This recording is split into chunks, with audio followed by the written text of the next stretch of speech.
ஒரு பளபளப்பான காலை ஆதி என்ற ஆர்வமுள்ள சிறுவன் தனது பசுமையான தோட்டத்தில் விளையாடிக் கொண்டிருந்தான். மலர்களும் பறவைகளும் இசையாகச் சத்தம் செய்து கொண்டிருந்தன. அப்போது ஒரு மரத்தின் கிளையில் ஒளி வீசும் மைனா பறவையை பார்த்தான். அதனுடைய இறக்கைகள் நட்சத்திரங்களைப் போல மின்னின. அழகான பறவை இது என்று ஆதி ஆச்சரியமாக நினைத்துக் கொண்டான். வணக்கம் ஆதி என்று பறவை பேசத் தொடங்கியது. ஆச்சரியமடைந்த ஆதி, நீ பேசுகிறாயா என்று குரல் கொடுத்தான். ஆமாம், நான் ஒரு அதிசய மைனா பறவை என்று பறவை பதிலளித்தது.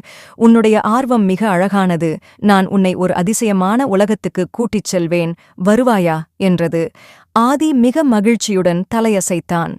மைனா தனது மின்னும் இறக்கைகளை கீறி ஒரு பொன்னிற ஒளியை காற்றில் உருவாக்கியது. அடுத்த கணத்தில் ஆதி வானத்திற்கு மேலே பறந்துவிட்டான். பசுமையான தோட்டம் தொலைவில் காணப்பட்டது. மைனா ஆதியிடம் சொன்னது, இந்த மேகங்களின் மேலுள்ள அதிசய உலகத்தை பாருங்கள்.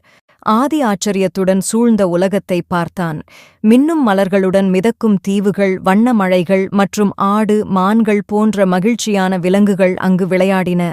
வானமே வண்ணமான மேகங்களாலும் மின்மினிக்கும் நட்சத்திரங்களாலும் அழகாகத் தெரிந்தது.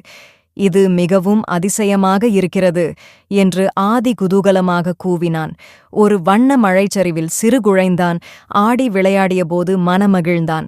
மாலை நேரத்தில் மைனா சொன்னது, ஆதி, நாமெல்லாம் வீடு திரும்ப வேண்டிய நேரம் வந்துவிட்டது. போக மனமில்லாவிட்டாலும் ஆதி அதை புரிந்து கொண்டான். மைனா அவனை மெதுவாக தோட்டத்துக்கு மீண்டும் கொண்டு வந்தது. அதன் பிறகு பறவை வானில் மறையும் வரை ஆதி கை அசைத்து கொண்டே இருந்தான். அந்த நாளுக்குப் பிறகு ஆதி உலகின் அதிசயங்களை பார்த்த மகிழ்ச்சியில் உறங்கினான்.